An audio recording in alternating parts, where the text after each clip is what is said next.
This does not change everything. I know there are people that probably tell you that, and maybe you've even convinced yourself of that. But let me tell you what hasn't changed. Romans 11:29 says that the gifts and calling of God are irrevocable. So you are just as called, you are just as gifted as you ever have been. And you may think that you have disqualified yourself.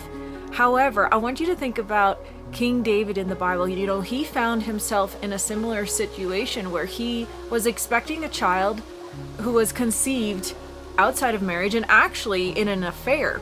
And not only that, but he also had the mother's husband killed.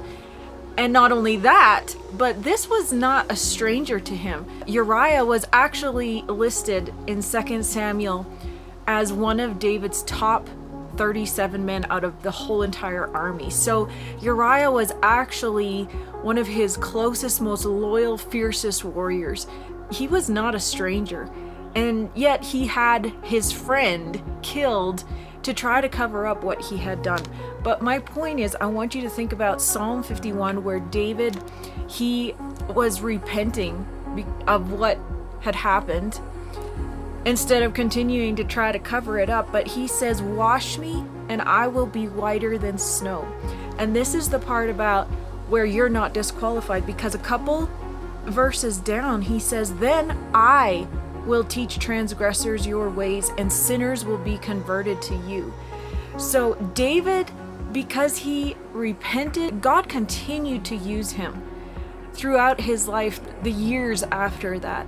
He was not disqualified from being used by God in a mighty way, and neither are you. The gifts and the calling of God are irrevocable, and God's plan for your life, for your good and not for evil, like Jeremiah 29:11 says, that hasn't changed. There is so much that hasn't changed. And I want you to take a hold of that, and don't disqualify yourself of being able to continue to fulfill every good plan and purpose that God has for you, and God to use you mightily in his kingdom. And you're gonna have that baby grow up and watch their mom be that person. That baby's gonna grow up watching you fulfill the plan of God for your life.